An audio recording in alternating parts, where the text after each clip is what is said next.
colleague usually welcomes everybody. And today they have asked me to do that right away. I think that also saves time. And welcome. This is a very, very important discussion. Firstly, I want to share my joy. In the morning, yesterday we had seen another very important first of 3 articles by Ananth Krishnan in the Hindu. We have been seeing his reports, of course, all these days and years and months, especially every day for the last so many days. In addition to that, we saw today Bhim Subba's article in the Hindu. So I felt really overjoyed that now this is the Tisantaida Sweta, third generation scholars. Okay. And I believe that each generation beats the earlier generation very, very much. So I think I was so happy. Ananth Krishnan guiding us today in this very important, not quite a curtain raiser. I think yesterday, for example, Hemant and Deepak, professors at JNU, they had a session. Of course, it was physical, so I couldn't attend. And every day we are having some important discussions. But from ICS, this is a very special occasion. Ananth Krishnan has been introduced in the notice, but what is missing, and I want to say this to our regular colleagues if they're listening, I think publications are the most important introductions of speakers. So for Ananth Krishnan, nobody should miss his very important book, India's China Challenge. It has gone into, I think, multiple editions already in the last 2 years. And, he talks about 4 challenges. I'm particularly mentioning this because the 4th one you cannot guess after political, military, and economic. The conceptual challenge. Look at the abstraction and quality of discussion that the journalist scholar engages in. The conceptual challenge is, how do we look at China? How do you understand? How do you approach the engagement? I think that is the kind of scholar. Oh, that's the book we have in the Admiral is showing it, India's China Challenge. Thank you, Admiral. So that is Ananth Krishnan. From 2008 onwards, he has been in China mostly, really. And we are benefiting a lot from his reporting in the Hindu and his analysis. And he has been part of the ICS, I would say, closed circle during the last 2-3 years particularly. So welcome, Ananth. I'm delighted to have you speak today. I'll just make 2 introductory points before handing it over to Ananth, because we are really waiting to hear him. One is that I think the world press has got something right, but maybe something they're missing. No matter, of course, the right thing is that, yes, it is the consolidation of Xi Jinping's personal leadership in all spheres. And he will get a 3rd term as General Secretary, then President next March, and so on. I think that is right. But when a large society, a complicated economic situation, after such a series of successful achievements in economy, in trade, and in so many spheres, the zero COVID policy, and today again there has been a outbreak. We'll know more about it soon. So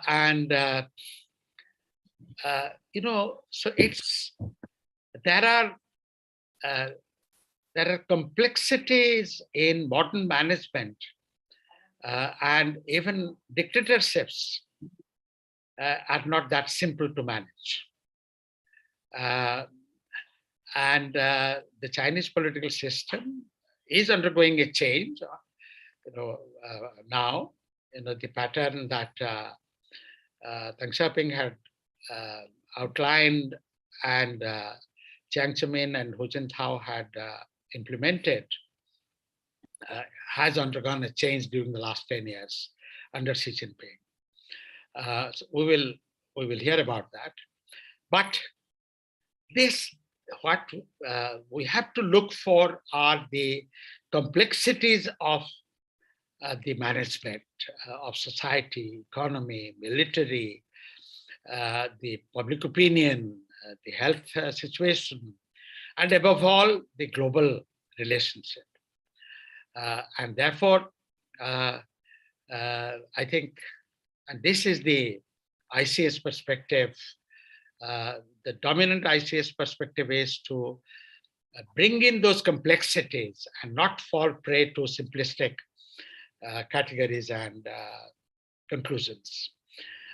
You take a contemporary China approach since 1949, or modern China approach since 1840, the Opium War, or a 500-year Chinese history approach, but a historical approach.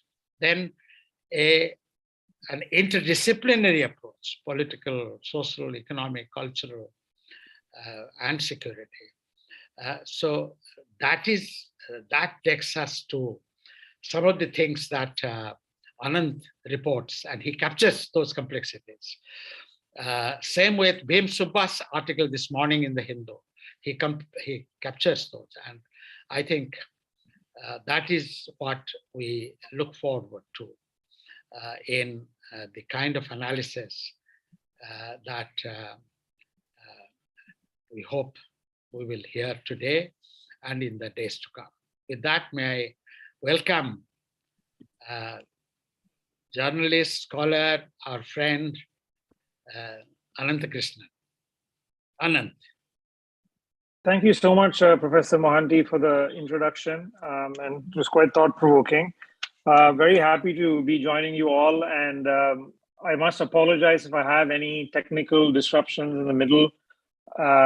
We're now 4 days away from the party congress, and the already bad internet in Beijing has become worse the last 2-3 days. So which is why my camera is also off. It seems that Zoom doesn't work with videos, and you require a VPN to be able to talk to all of you.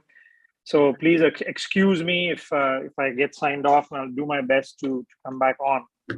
So what I thought I would do was to just not to speak too long, but in the next 10-15 minutes, try and flag what strike me as some of the key issues that are worth paying attention to. The party congress will open on Sunday. We expect it to go on for about a week.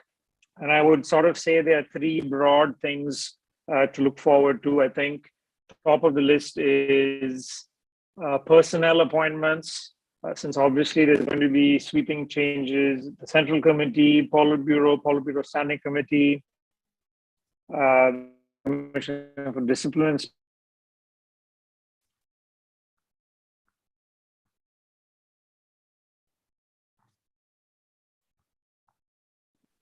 I'm back. I think I was bumped off, but back. Yeah. If you can hear me. Yeah. And in the and then the Central Military Commission as well. So I'd say personal appointments would be the most important thing. Second is constitutional amendments. We don't quite know what they're likely to be, but we know that the last plenum of the 19th Central Committee, which took place earlier this week in Beijing, approved the draft amendments. And so we're just now left with the formal practice of the 2,296 delegates of the Congress next week approving those amendments. We'll have to wait and see what those amendments are. I'll speak about that in more detail. And thirdly, in terms of what clues there might be in terms of China's politics, economic policy, and foreign policy in the next 5 years, which would be outlined in the speech that Xi Jinping will be giving on October 16th. So I'd say those are three broad things for us to keep an eye on, and I'll try and get into all three of that. But before getting into that, I think the single most important issue that I think most people here in Beijing are thinking about and is on top of their minds leading up to the Congress, something that affects both politics and especially the economy, is the zero COVID policy in China and how it is going to play out after the 20th Congress. One thing that I wanted to just kind of share from my own personal sense of sentiment here from the Congress that I covered in 2012 and now is I see such a huge change from what was a general sense of optimism in 2012 in the direction in which the country was going to a very downbeat sentiment right now, which is, and the thing that struck me, I came back here in July, was that even compared to the immediate aftermath of the global financial crisis, economic sentiment is really, really low in China. A lot of people seem to have cast hopes on zero COVID being lifted after the Congress, but I think they're going to be disappointed. There have been no signs from the government of any easing of zero COVID. And I think that once they take the decision to move away from zero COVID, it would be communicated in the state media, and it would probably take 6 to 9 months for them to complete a booster vaccination campaign. So even from the decision of easing it, you're still 6, 9 months away from lifting it. But in the last 3 days, on October 10th, 11th, and 12th, the People's Daily has published 3 consecutive articles defending zero COVID. The third article published today criticized countries for living with the virus and said that they were doing so not out of choice, but because they were unable to control it. So I think the signaling is very clear that zero COVID is going to continue. And a lot of people have been pinning hopes on that being changed. So it remains to be seen how public tolerance for the pandemic measures continues, especially because of the economic toll. So I think that's the single biggest issue that I would sort of flag, which impacts, I think, every aspect of governance in China right now. And that's something for us to keep in our minds as we look at the Congress and beyond. Now, coming to the question of personnel, which I think most of you are interested in, probably, given that every Congress, in the lead up to every Congress, there's a lot of speculation on the changes in leadership and the composition of the next Politburo Standing Committee, particularly. What I found different being in Beijing for this Congress compared to 2012 and 2017 is the absolute lack of gossip and rumors, which usually people in Beijing quite like, in terms of names being suggested or not. The black box that we all know, I think, has become even blacker. I've never seen it so dark in terms of rumors and the like coming out as to personal appointments.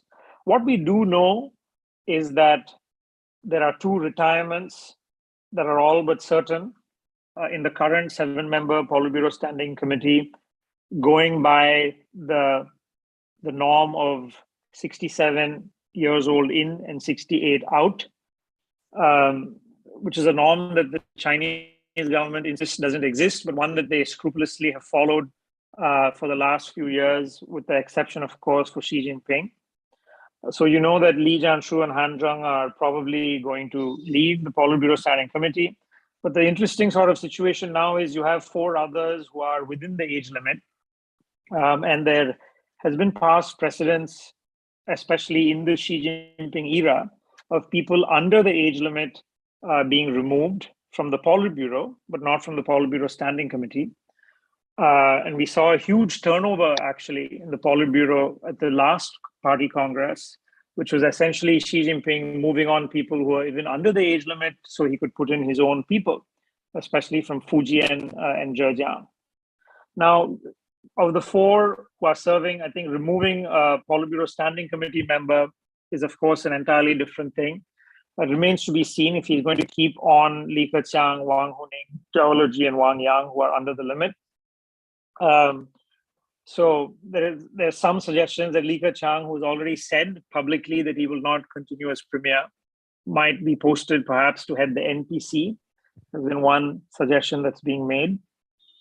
The one issue that I would flag that I think is worth watching for people is the question of the next premier. In some sense, it's immaterial given that in the last 10 years, the position of premier has been redefined in such a significant way by Xi Jinping, where it's no longer as important as it was. I mean, if you look at the simple fact that you don't speak of a Xi-Li administration as you spoke of a Hu-Wen administration or even a Jiang-Zhu administration. So I think the position of the premier has been diminished, and also many of his responsibilities, especially in economic policy making.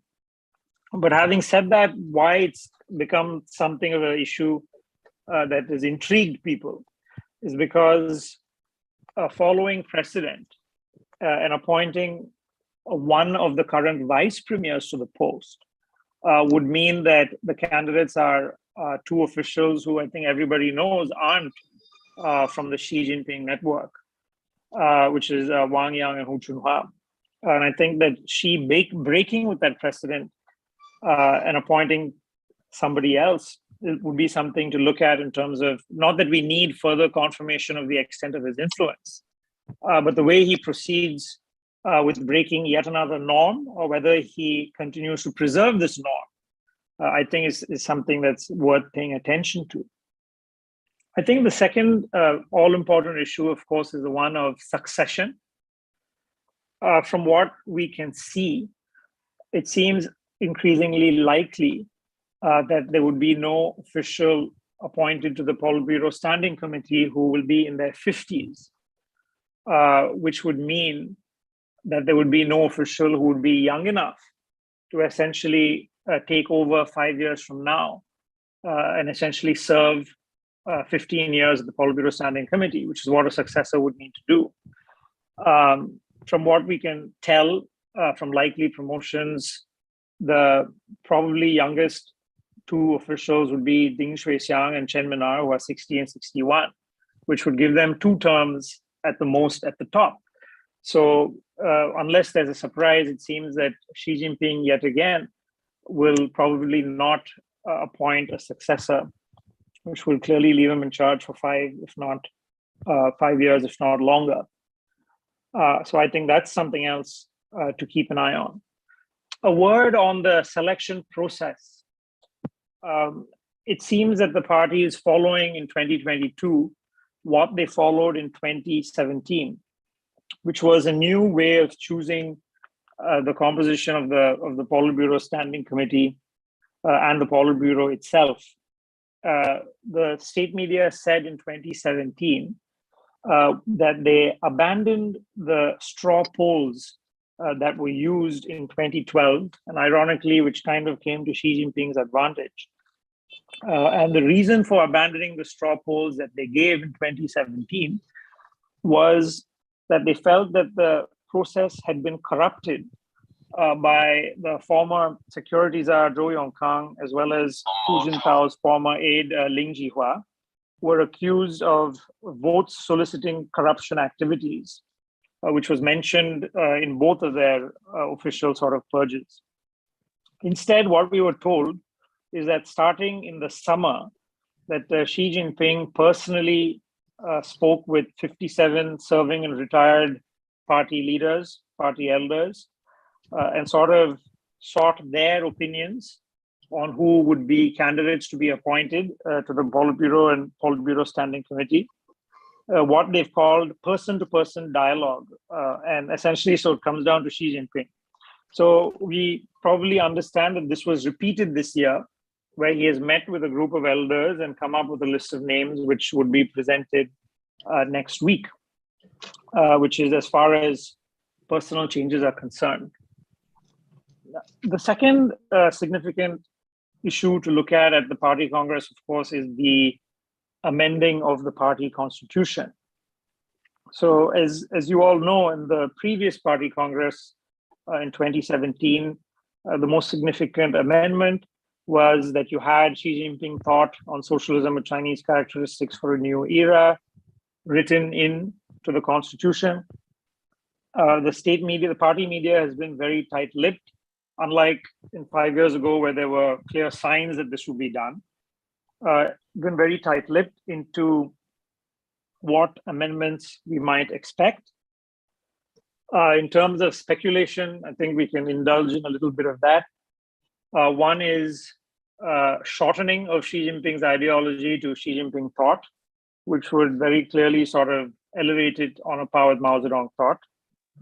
And the other would be, something that I found quite interesting in the last few weeks has been a repeated reference to the two establishes, which is Xi Jinping's core status, as well as Xi Jinping thought as the guiding ideology.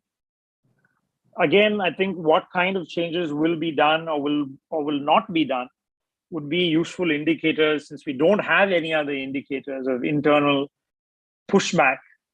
That would be useful to see whether the disquiet that we have seen as a result of the economic situation and zero COVID, if that's reflected in the kind of things that are passed next week.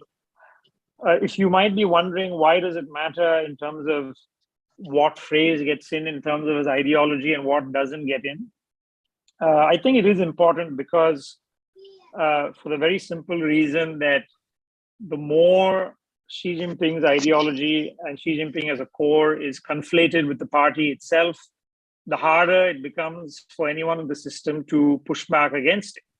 So criticizing Xi Jinping will become equivalent to criticizing the party, and I think that's why he invests so much in ideology as well. So there is a tangible sort of gain from him, and that's something that obviously filters down through the system. So it's not just about mouthing off phrases, but there's a utility to this. So I think that's something to keep an eye on. In terms of what we might expect in policy, I think that we've had some clear clues from the 5th plenum, which was in October 2020, and the 6th plenum in November 2021. And I think some of the themes that were emphasized in those two plenums regarding economic policy and regarding politics are probably likely to be reflected in his address. I think that the most important takeaway from the 5th plenum was not just the 5-year plan, but the outlines of the long-range objectives through the year 2035. And I think, I think it's gone over on previous ICS seminars as well, so there's no reason to repeat it. But some of those themes that are likely to be emphasized and possibly written into the Constitution as well, that were emphasized. The first, of course, was common prosperity, something that we've heard a lot about, which was mentioned in detail in the 2035 plan as well. And the second is dual circulation. I don't need to say too much about that, but in terms of giving more play to the domestic market. But the one that I think that I find most interesting is the focus on self-reliance in key strategic industries. It's interesting that the only sort of hard target that the 2035 plan put out was not in terms of GDP growth, but in terms of annual 7% rise in R&D spending. So I think that's a huge focus as far as China is concerned right now. in terms of self-reliance and self-sufficiency in key industries. I think the latest US move would only reinforce those concerns that they have. In terms of the sixth plenum in November 2021, the big takeaway there, of course, was the passing of the historical resolution. I think that it was also interesting in the fact that it was, I think, more than people thought. It was more forward-looking than really on history. And I think that one of the interesting things of the resolution, which I think might also be reflected in Xi's speech, was, of course, Xi Jinping insists that the reform and opening up period is still here and is still ongoing. But there did seem to be an attempt by him to kind of draw a line over it, saying that people have spoken enough about the achievements of reform and opening up. In his explanation to the resolution, he actually just sort of gave it one paragraph, saying that he had already analyzed its achieved the reform and opening up achievements at the 40th anniversary, and so there's no need to repeat it. And so the point that he made was that the need of the moment was to look forward and to look at, obviously, the new era, which is his era. And he said that that the objective should be to further fortify confidence among party members and to look forward rather than back. So I think that's something to look at as well. The final sort of point that I would make is that I think, as with the personal changes, as with the flavor of amendments and how much they reflect Xi's ideas, I think that to some degree, they may be useful indicators if you're looking for clues into how much he gets his way with personal appointments, how much he compromises with people that we know aren't from his networks. But beyond that, I don't want to overemphasize these. I think that the broader direction, I think, is quite clear. I know in India, there were reports in September of serious challenges to Xi Jinping's rule and the like. I personally haven't seen any credible evidence or signs of that here in Beijing, as opaque as the system is. I think that it seems that he still very much remains in control, even if he might have to, I think, walk back on some of his policy interventions because of the economic environment. I think we've seen that in the way that he has dialed back some of his regulatory interventions, whether into the private tech industry or whether in real estate. I think that perhaps to some degree they did not sort of adequately estimate the costs of continuing zero COVID for a third straight year, which has taken a huge toll on the economy. So I think that is, for me, the most important context leading into this Congress is the sentiment around the current direction of economic policy in China and how the outcomes of the Congress may or may not reflect that. That's something I think that is worth for all of us to look at. So I think with that, Professor Mohanty, I'll stop there and hopefully we can go deeper into some of these themes in the question and answers. Thank you very much, Ananth. I think that introduces the overall picture that we can expect in the next week. I think the main message that we get from your presentation is that the reason that things are not upbeat, the kind of optimism you saw in 2012, you don't see now the slowing of the economy, the zero COVID policy results, and one can add the kind of global situation and its challenges to China. I think altogether, it's a moment of reflection and serious reflection. This is the most important message I get from your presentation. In terms of the personnel, I think there has been a certain consultative process. I think, I don't know whether the Beitaiho meeting did take place this time in August. You can clarify that. But the consultation process has been on, but it has been, again, his way of doing it, Xi Jinping's way of doing it. And it was interesting to hear this number that he personally met 57 leaders. But he will get his team. It will be a new team. That's probably clear. I think beyond the fifth and sixth plenum formulations, particularly the fifth plenum, the economic outlook outlined in the 14th five-year plan document and the long-term plan till 2035, whether between 2020 and now, after COVID, after the war situation, there will be some indicative reconsiderations. That will be an interesting point to ponder about. Well,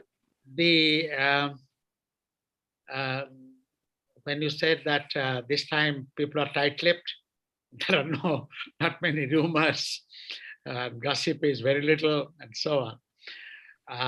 Is that the new discipline, or people know that they don't expect too many surprises? So we have many kinds of questions, and this Congress, we have always in history a characterization of the Congress, Congress of Unity, Congress of Victory, Congress of, some, and then we try to find meaning of that. So all these questions we have when we try to historically place the 20th Congress in comparison with the earlier Congresses during Xi Jinping, the last two Congresses and the previous Congresses. Well, with this, let me open the floor, and we have a very distinguished range of participants. Are there already on, I'm bad at reading the chat box. You can read it yourself, Ananth. Otherwise, please raise your hand and I will. Yes. Subhadeep, you want to come in? Yes, yeah, if you allow, then I would start the question. Yeah. Thank you, sir. Thank you, Anand, sir. It was quite informative. My question is regarding two things. First, regarding the economy. Sir, we have seen the reports that China is putting tanks in front of the banks and the economy is going in a not a very good shape. So do you think, or do you feel like there would be some economic reform policy change or some sort of like this work? And second, if most probably Xi will continue for the third term also, so will we be seeing any amendment for the constitution in that respect? Oh, party constitution. Yes, sir. But party constitution doesn't have limits, so you don't need a change in that. Only the state constitution had a limit. Okay, so keep that question. Is that all? Yes, sir. Two questions. Okay. Let's take a couple of more questions and then we will ask Anand. Who is next? Hello. Yes. Hello. Can you hear me? Yes. Yes, sir. Yes, sir. Can you hear me, sir? Yes. Please go ahead. Yes. My question is that recently President Xi Jinping has sentenced high-ranked officials from the CCP, such as Sun Lijun, Hu Chenghua, and along with other officials like Liu Xinyun, Tang Huilin, and Gong Dao. I have a question. when a leader like Xi Jinping, who is sentencing high officials, top rank officials of the party, doesn't that create an atmosphere of distrust within the party? Considering CCP also looks its future, or also claims that its stability and political trust within the party, and also the people from China who trust in the party is very solid. That's my question. Thank you, sir. Okay, that's interesting. Yes. Who is next?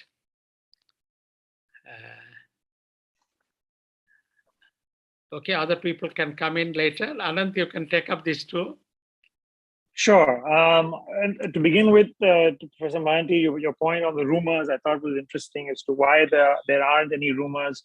I think initially it was the fact that you earlier had, the power more diversified, power more diffused. You had a wider circle of people in the know, and so stuff had a way of coming out. But I think it's more a reflection of the degree of centralization that, I think the tightly knit circle has become even narrower. So I think it's sort of a reflection of that. And of course, I'd also say the constraints on the media. Papers that you had, like, whether it was Southern Weekly or even Caixing and Caijing are very different from what they were 10 years ago. So I think it reflects a kind of changed media environment as well in China. Yeah. So with this question on I think the tanks on banks, I think, was a bit of a rumor in terms of, I think someone online had taken images from tanks and linked it to the Zhengzhou bank protests. But the bank protests were, I think, were important because it did show, I think, maybe, I don't know if it's a harbinger of things to come, given that we know that there are serious debt problems in many of the banks, especially at the local level. I think the Chinese central bank came out with, it's easy to find online, but they later came out with a kind of a detailed sort of breakdown on different banks and different risk levels. So they seem to say that they seem to think they have a handle of the situation, and they've identified what are the high risk banks and where the risks are. And they think that it's more sort of localized and not a systemic problem, is their view. But I think there are issues in terms of, especially real estate sector is going through a very difficult time, and there are social stability consequences to that, where recently you've had a string of developers who've run out of money. And that means that people who've already put down payments on homes are not seeing the homes finished. So I think for the party, this is kind of a balancing act where, on the one hand, I think there was a feeling that they had to take difficult measures that were overdue in terms of reducing debt levels. But then on the other hand, I think they've realized the practicalities of that pose such problems. It's not just developers that you're sort of disciplining, but you have people's homes that they put their entire money into that hasn't been finished. So then they end up giving bailouts to finish the homes. So then this whole sort of vicious cycle sort of continues. So I think they're finding here that, policy ambition is one thing, but when it plays out on the ground, it becomes extremely difficult. They've come up with some solutions that people suggest may worsen the problem. For example, they're giving unfinished projects to local governments to finish. And local governments themselves are heavily indebted. And local government finances, I should add here in terms of zero COVID, is that local government finances have been completely hit, not just by real estate, but also by the COVID testing regimen. The fact that every city or town in China is testing everybody every 2-3 days, including here in Beijing, and paying for it. So they spent something of like $45 billion on PCR testing up until this summer. Mm-hmm. So I think there are budgetary problems that are very real at the local level, and I'm not quite sure how the central government is going to solve that. In terms of the death sentences and the atmosphere of distrust, I'll give a very frank and cynical answer, is that distrust, I think, pervades the Communist Party in terms of officials and their interactions with each other. I think there's a high degree of paranoia that's sort of built into the system. And I think that's been heightened with the way the disciplinary apparatus has been deployed by Xi Jinping. I think that we didn't speak about this much, but I think that you can't overemphasize how important the anti-corruption campaign has been, especially in the first 5-6 years. I think it was welcomed by the public, and I think in that sense it brought him some political capital. But what it also did was it seriously struck fear, I think, into officials in China. And of course, for Xi Jinping as well, it eliminated a lot of his rivals. The fact remains that there are many other officials who we know to be extremely corrupt who haven't been touched by the campaign. So there is a question of politics in it as well. And I think it's very clear that with the 3 officials who were recently sentenced to death, but later commuted to life, I think it's very clear that it's a message to be sent to anyone who is going to challenge him politically. And I think many of their cases were also tied to officials who were guilty not of corruption only per se, but of, we haven't been given the details, but what was clear from some of the sentencing was that they had challenged Xi Jinping's authority. They haven't exactly said how, but I think that especially given that it was tied to the Sun Lijun case. And in the Sun Lijun case, we don't quite know what he did, but he was accused of causing serious, endangering political security, which is something that isn't said very often. So I think for him, it's an extremely important tool in which to keep officials in line. And I think to your question of distrust, I think perhaps they probably feel a certain level of it in the system isn't an entirely bad thing. Okay, thank you very much. Who is next? Sir, there are 2 questions in the chat box, sir. Sir, Please read it out. Please read it out. Okay, sir, I would, sir. Sir, the first question is from Suresh K. Goel. He asks, sir, do we expect any formulation in the policy statement on Taiwan, USA, and Indo-Pacific? Okay, and the second one? The second question is from Anushka Saxena. She asks that with regard to depth surrounding a reversal of trends in collective leadership under Xi and a move toward a unified one, are there any developments one can already witness to the or must look forward to at the 20th Party Congress of the CPC to either refute or build on this motion? Okay. Sure. We have to take them up now? Yeah, to Suresh Goel's question, I think that there's some expectation of a small change in language on Taiwan. I think Taiwan will be mentioned by Xi Jinping on Sunday. And I think it'll be good for us to look at what was said in the 19th Party Congress and what is said on Sunday. There should be a change in language, but I wouldn't expect anything major in terms of their plans for reunification.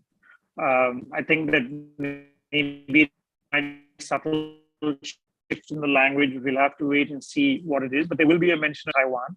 I don't think there will not be a mention, I would say with a high degree of certainty, that usually countries are not mentioned by name.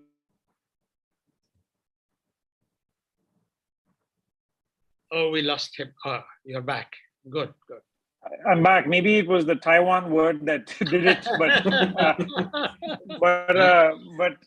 I think that usually countries aren't mentioned specifically, and so even though I think there may be general references to the U.S. by name, but in terms of the world order, I think she has mentioned changes unseen and he's mentioned turbulence in the world order, and I think he doesn't say US. So I think we'll have indirect reference to the name. We lost last 1.5 minutes of yours. It was breaking and then you're gone now. Can you repeat that, please, Ananth? Yeah, just to finish that thought, I don't think you'll have references to countries by name, You might have references to broad themes. For example, some of the themes Xi Jinping has mentioned quite a lot of changes unseen in a century. The fact that the world was facing unprecedented turbulence, and countries had a choice to make, as he's put it previously, between small cliques, which is his reference to US and US allies, or on the other hand, what he has put forward is so-called community of shared destiny. So these are sort of broad themes he may lay out of two different contrasting views of the world and options that countries have to take, but without mentioning them by name, which I don't think he's likely to do. On Anushka's question about the debates, I don't know if Professor Mohanty would disagree, but to me, it seems like it's a settled debate, and has been a settled debate for the last decade, certainly for the last 5 years, in terms of collective leadership, to Xi Jinping being the core. I think that it's possible that the constitution might make a reference to him as the core as well. And so I think it would only reinforce what we already know. And I think that, to me, it seems like a settled question.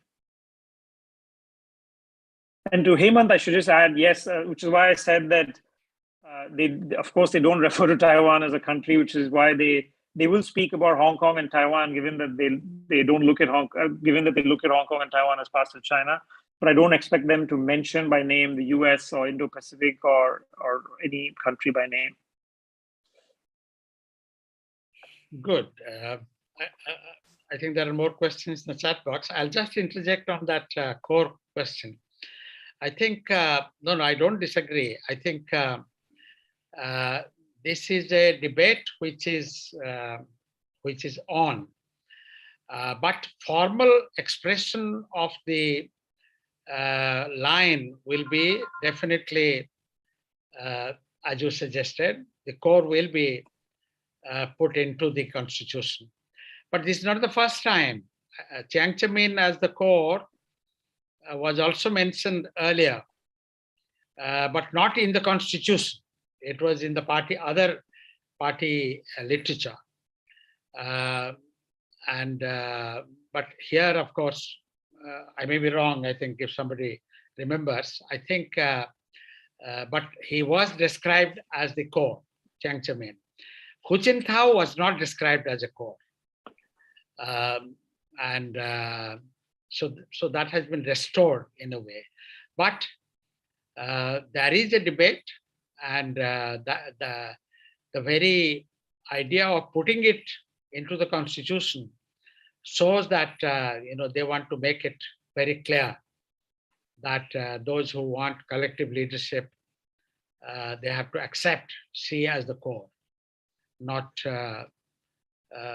even though first among equals used to be one of the expressions before, but very clearly it's different now. Ananth, from the chat box, there are some more questions. Indira Gayan, can Subhadeep read that out? Yes, sir. There are two, except Indira, there is another two questions. Yeah. So first, Indira Gayan's question is, when you are in a developed country like China and era of 5G technology, why one should use VPN to join a conference? As far we know, Zoom works quite well in China. Is it because of election the internet has been slowed down? That's one question. Then from Poonam Mathur, do you think foreign policy will have a place in the Politburo? If yes, then do you think Wang Wei, if I'm pronouncing it wrong, then my mistake, could continue in that position? Then there is a question from Prasad Kunduri. That is, would you expect any specific reference to SCS, the ever-awaited code of conduct, considering the Indo-Pacific construct and AUKUS? Then there is one question from Admiral Muralidharan. Sir, that is, Anand, do you foresee any change in the growth of PLA forces and more so in expansion plans of PLA Navy post the Congress? Oh, that's Sure. Yes, Anand. Yeah, I think on 5G, yeah, it's a good question. I think you realize coming to China that 5G isn't all that great when the list of sites that you can't access just seems to be growing day by day, week by week. So I think that as for Zoom is interesting. When I first arrived here, it did seem to be working fine. I don't know if it's because of how I've registered it, but of late, I'm unable to load Zoom unless I have a virtual private network client which connects my IP address to outside of China. It's something that's happened in the last month or so that I have felt, and I've heard by word of mouth. Some foreigners as well have experienced the same with Zoom. But some other people here, I don't know if it's because you've downloaded Zoom from somewhere else, but it seems to be working for some and not for others. There is the usual disruption in internet in the lead up to the Congress, which happens in the lead up to big political events in China. I think there generally is more scrutiny and people are on tenterhooks in terms of even, for instance, on Weibo, censorship has gone up a bit. It was interesting that yesterday the response to the People's Daily commentary on zero COVID continuing, there was outpouring of comments on Weibo, mostly opposing it, but then all of them were removed, and all commenting on People's Daily posts on zero COVID have been disabled because they don't want to show the public opinion on that front. So I think there is the usual sort of added heightened scrutiny in the lead up to big political events. In terms of foreign policy having a place, I think that one would think that after the way that they've created the role for Yang Jiechi, who is probably going to retire, where he not only serves on the Politburo, but also, I think one of the interesting things we didn't speak about was the creation of the new commissions, the central commissions for various matters, including the Central Commission for Foreign Affairs, which was created in 2018, and upgrading of the leading groups. So I think they've created a position where Yang Jiechi was not only on the Politburo, but he was also director of the Office of the Central Commission for Foreign Affairs. So it seems there will be a post, whether it's to Wang Yi. You would bet he would probably be the kind of natural sort of successor to that. But we have to wait and see. There have been some changes in the foreign ministry of late that were surprising. You had Le Yucheng, the former Chinese ambassador to India, and former Chinese ambassador to Russia, who people assumed would be given a fairly good role post-transition, but he was very suddenly moved out, I think, into the, if I'm not mistaken, was moved out into the radio and film and television administration without explanation. So I'm not quite sure. We'll have to wait and see. I think there's a role earmarked for that in the Politburo, but we'll have to wait and see who it is. You have also some questions on PLS expansion. Oh, we lost Ananth?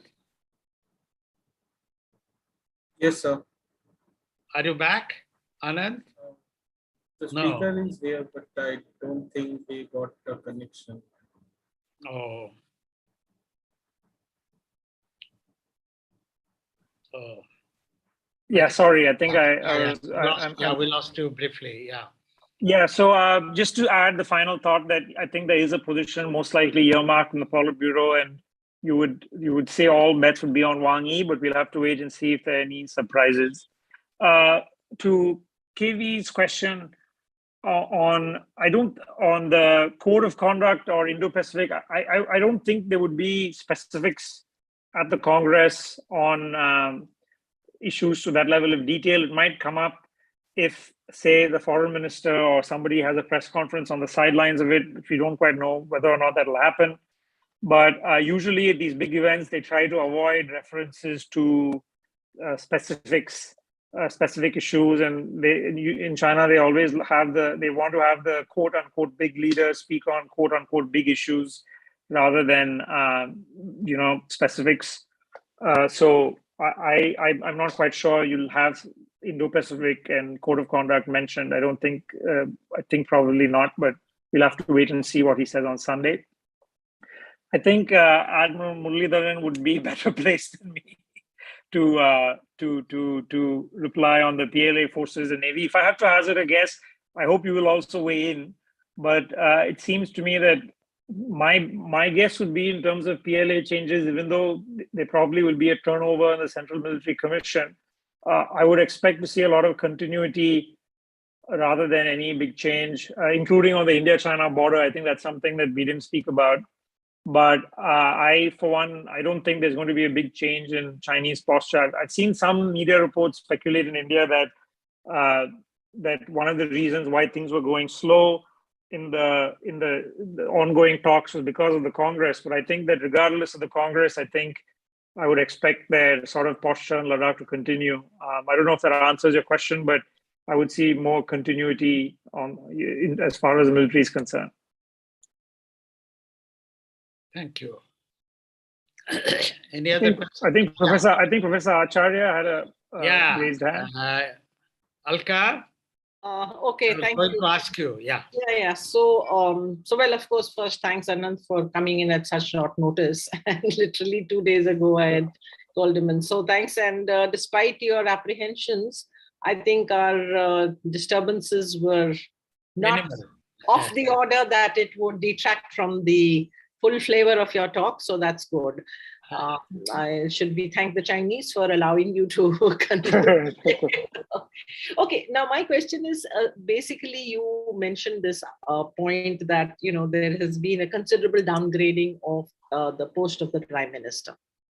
Now, what really, because of obviously this is a party state we are talking about, and if we are going to have a Prime Minister who is no longer, the major functionary of the government, what kind of impact does this have on the functioning of the party state? Because as you said yourself, that the Prime Minister plays a very, very significant kind of a role. And does this mean that there would be another kind of a person appointed who would be looking after the overall thing? I mean, there would be a Prime Minister, but your suggestion is that he is not going to be either of that stature or significance to be able to, constitute a team. So I was just wondering what implications this would have on the nature of the party state. So I think that's a great question. And I think that I don't think we know enough to kind of evaluate what impact it has had on policy. But I think what we do know is how policy making has changed. In terms of whether that's led to different outcomes, I think it would depend how you look at it. By that, I mean that you've had a moving out of decision-making responsibility away from the state council, essentially, and away from various ministries to central commissions. For example, I think economic policy making, by most accounts, is made less by the state council than by the Commission for Deepening Reforms. And so I think that for us on the outside, in all honesty, it's impossible to know how that has changed decision-making. Critics of the reforms say that the over-centralization isn't a good thing. But honestly speaking, from our vantage point on the outside, whether you look at economic policy or whether you look at foreign policy, it's difficult for us to tell how this change structure of moving power out and this collapsing of the difference, this parallel structure that we had in the past of party organs versus state organs, and something that when they did this big restructuring in 2018, as Xi Jinping put it, the idea was to have the unified leadership of the party. And I think they were sort of trying to break down the walls of giving space to ministries to do their own policy making. In terms of measuring outcomes, frankly, it's difficult to assess how this change structure has led to different outcomes, only because it's opaque in terms of how the commissions function themselves, how they make decisions, how that filters through the system.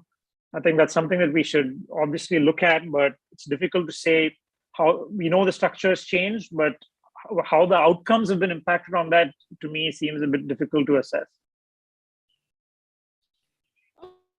Thank you. Thank you. You know, if I can come in on this decision making, I would put it in the following way.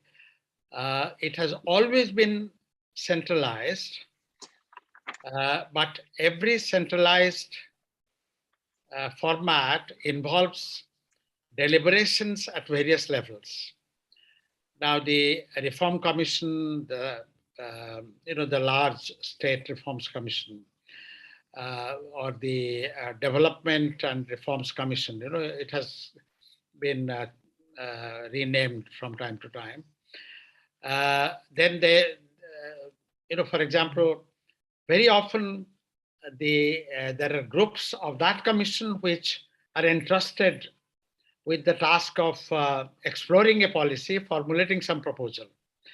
But whether, and we know at that stage, it comes out that, these are the conflicting views, these are the 2-3 alternatives they are debating. It comes out in one way or the other.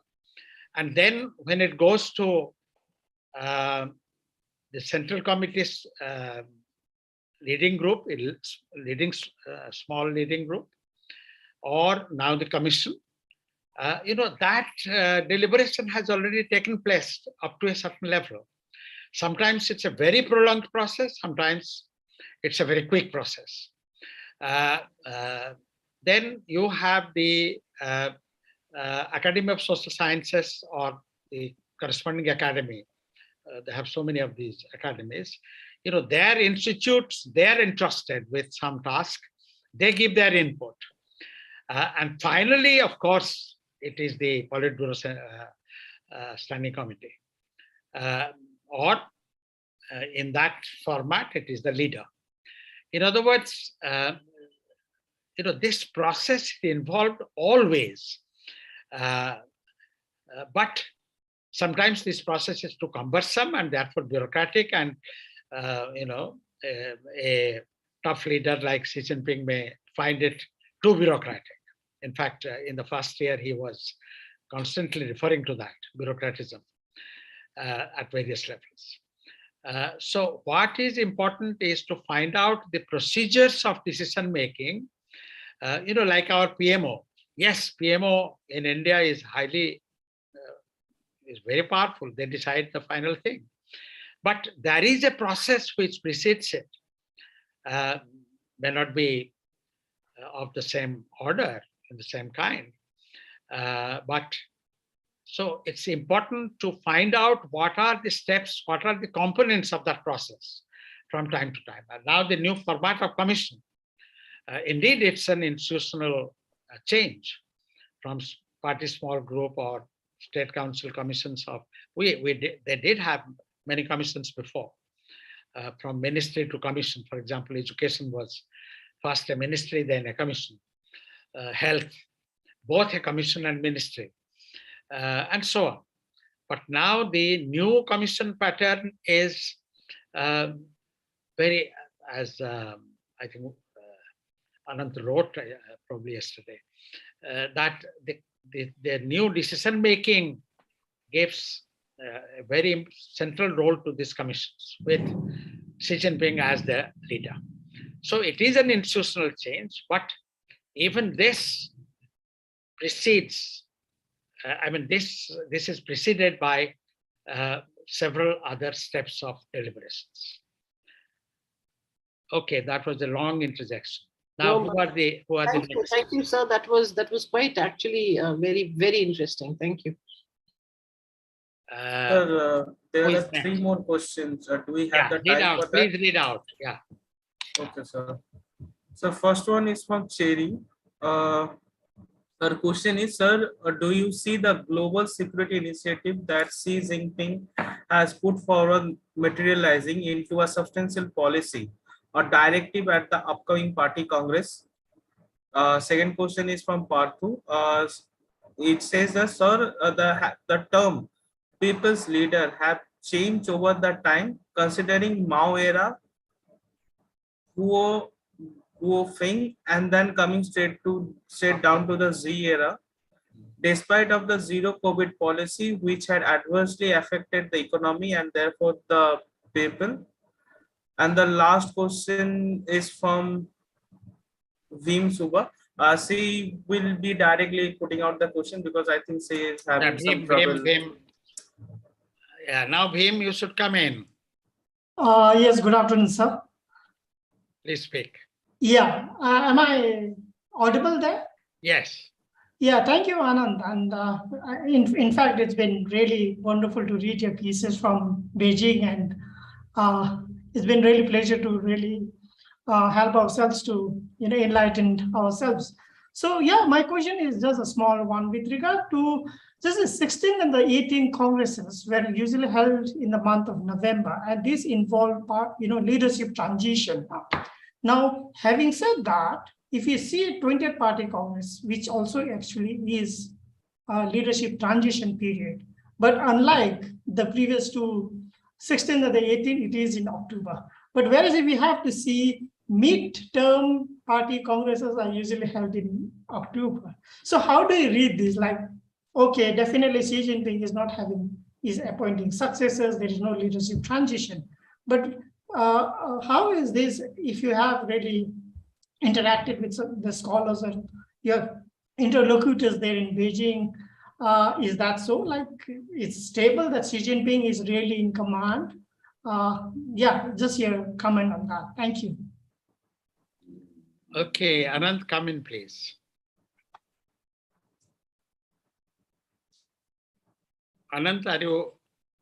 Sure. Yeah. Let me begin. If you can hear me. Yes. Let me begin with Beam's question, and nice to hear from you, Beam, as well. I think that I was wondering this about the October and the date, and the theory that someone had was that it was to signal that how smooth the transition was, because of the fact that, as you pointed out, the 2012 transition obviously was not a smooth one. When you had the Boshila scandal and the like, and that was something that happened in November. Again, this is complete speculation, so maybe we can indulge in some of it. But the theory was that it was to show that how everything was already sort of on track and smooth. And by holding it, that was what they were trying to signal. But their guess is as good as mine in terms of holding it in October. In terms of the Global Security Initiative, so the GSI and the Global Development Initiative were sort of put out as China's. I think they both need to be fleshed out, and they're still quite early, but they're kind of put out as China's responses to the world's security challenges and the world's developmental challenges. I don't think, I could be wrong, I could be completely wrong, but I don't know. To me, it doesn't seem that they've received enough play to be written into the party constitution, like the Belt and Road Initiative was written into it in 2017. I haven't seen it, I could be wrong, but the BRI obviously was written into the party constitution, and I haven't seen that. I haven't seen the GSI and GDI being spoken of in that same way yet. So we'll have to wait and see.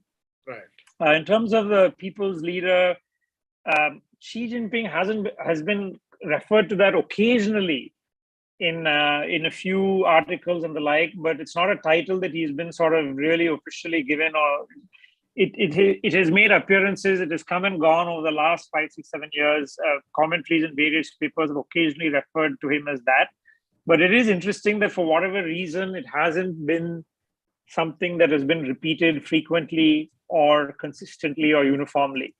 It's had quite of a mysterious term in the sense that it appears and disappears, and I myself have wondered why that is the case. One theory is just media outlets or local provincial leaders who are currying favor and refer to him as a Redmond Lingxiu, but it hasn't been sort of actually officially recognized term yet. So I don't know if that answers your question, but I don't think that's a term that he goes by yet. On Nancy Pelosi's visit, I think initially there were questions being asked when the plane landed. There was some criticism saying that how did they allow it to go ahead? But I think what they were able to do, at least in terms of domestic public opinion in China, I think they were able to wrest the initiative back by holding those exercises, and given the kind of propaganda coverage that the Chinese exercises were given, They were highlighting the fact that they repeatedly crossed the median line of the strait. They highlighted the fact that they fired missiles over Taiwan. So in terms of that propaganda push, I could see a turning from initially questioning why they didn't react more to shows of patriotism, just going by my unscientific sample of, say, my WeChat sort of circle, to a lot of expressions of patriotism at what the military was doing following those exercises. So to me, domestically, they were able to avoid too much of pressure or questioning over the Pelosi's visit without actually taking action, was my reading of how they were able to sort of deal with that. Good. And Ananth, a quick question before others come in. Has Li Keqiang also given a message by declaring his retirement at the end of 2 terms? I think it was, I could be wrong, but I think it was always on the cards, given that as premier, he would serve 2 terms. I think it was expected. But of course, he left the door open to continuing. He did specify that he was stepping down as premier. I think the door is still open to him continuing on the Politburo Standing Committee. I think that's something to look out for next week. Okay. Do you expect a female in the Standing Committee for a change? I would be surprised. Okay. Any other questions, please? Hemant, why are you silent? Are you there? Yeah, no, I'm listening. Okay. And I did mention something in the chat box also, but Oh, anyway, sorry, please speak. thank you, Ananth. It's very good to. We lost you, Hemant. Hello. Yeah, now we can hear you. Okay. Am I audible now? Yes. Okay. Yeah. No, we can't hear you. Facing this unstable connection because I think. Hello. Yes.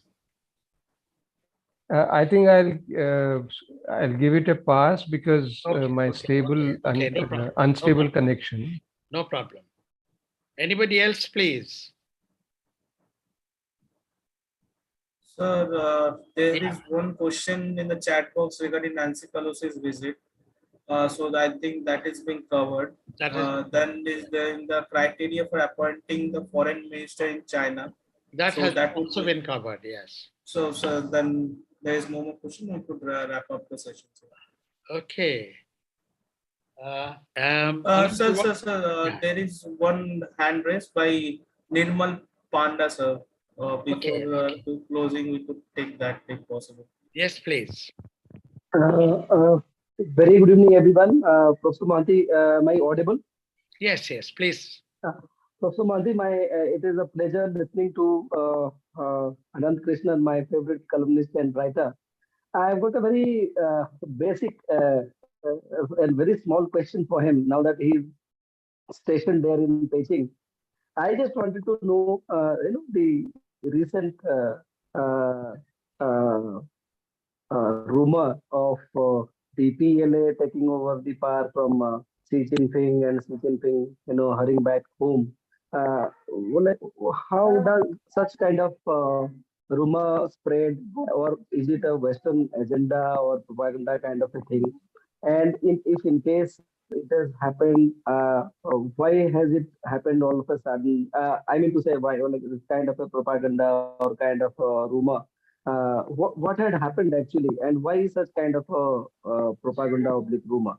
In case this could be answered. Thank you. Sure. Thank you for the question. I think that the interesting thing is these rumors happen all the time on overseas Chinese websites and YouTube channels. So I think especially in political season in China, it happens quite frequently. The only difference this time was Indian media and Indian commentators picked it up. I'm not entirely sure how and why that happened this time, which kind of brought it a lot of attention in India. And I got a lot of questions from people at home as well. I think that it was a combination of things that led to the rumors. The fact that, first of all, I think there was a report saying that he hurried back from the SCO and skipped the dinner. But actually, the fact was the dinner was on the eve of the summit. And both Prime Minister Modi and President Xi didn't attend that dinner. It was not that he skipped the dinner and hurried back, but the dinner was even before the summit. So that was the first mistake. And secondly, I think a lot was made of flight cancellations in China, which has been very routine here because of zero COVID. I think people unfamiliar with the context of the situation in China right now in terms of zero COVID, which also explained why he didn't appear in public for 10 days, which is the isolation period for foreign arrivals. So I think it was a combination of all of these things and unfamiliarity with the situation on the ground in China. And I think it led to people taking these overseas rumors seriously, which should have probably just have been ignored. Good. Yeah. Any other question? Well, So we can wrap up, sir. okay. There is one, but There is one more question. yes, sir. Poonam Mathur has. Yes, Poonam question. Mathur, please. Poonam is our senior colleague for many. Oh, okay, sir. Sorry. So Poonam Mathur says that do we foresee more role of for the ILD and UFWD members in the foreign policy?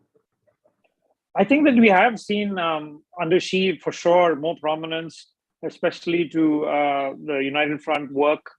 And in terms of ILD as well, I think that he's spoken in terms of party leadership in all domains, including foreign policy. I don't think the 20th Congress is going to be a sort of harbinger of much change, but probably more continuity. But I think since 2018 and the restructuring, there has been, at least they've said there's been prominence to United Front work and to party leadership and foreign policy as well. So I would say that trend will continue, but I don't see a big change in that going forward.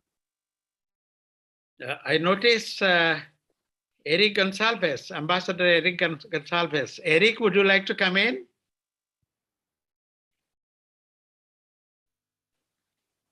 Sir, you are muted. Yeah. I just managed to reach you now. Okay. I've not been able to assimilate much of what has happened, but I'll listen to the recording and come back the next time around. Okay, thank you. Great to see you. Help yourself so much. Thank you. So we will now wrap up. It's my pleasant duty to thank Ananth Krishnan for a brilliant introductory remark, as well as wonderful exchanges responding to so many questions. I think one point he made, I would like to elaborate, this reference to Xi thought, to abbreviate. At one time, Mao Zedong thought during the Cultural Revolution was described as Marxism, Leninism, Mao Zedong thought as the guiding, guiding thought of the era in which imperialism was heading towards a total collapse and socialism was leading towards full victory, something like that. Similarly, Xi Jinping thought for building socialism with Chinese characteristics in the new era is a long thing. But it's not for that reason. I suspect it's for a very important reason, and that should be considered seriously. If you go back to the political report to the 19th Party Congress, this Xi Jinping thought ... is described in about a dozen items of various abstractions, various dimensions, from very specific to very general, and of course, starting from the prelude of the major contradiction, the principal contradiction being between,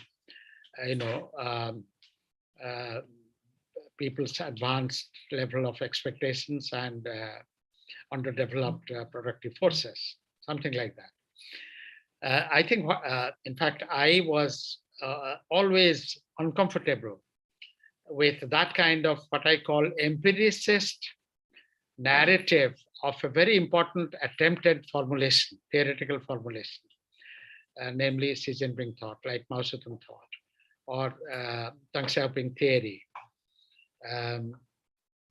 The other two, this 3D presence and scientific development, they are of a different order. Of course, scientific development is very important, but different order.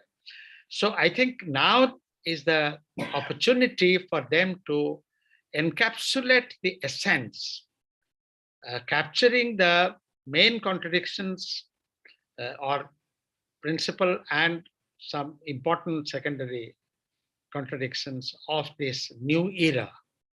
Because the new era is still not very well defined. New era, is it the new era coinciding with China becoming a well-off society, the rise of China, or post 91 era?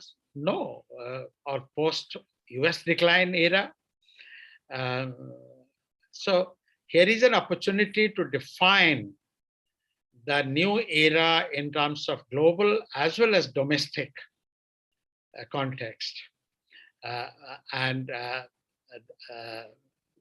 just as Mao Zedong thought essentially then was reduced to this class struggle in socialist society, continuing class struggle in socialist society. Similarly, something of that order must have been worked out by now by the party school and Wang Huning and his associates.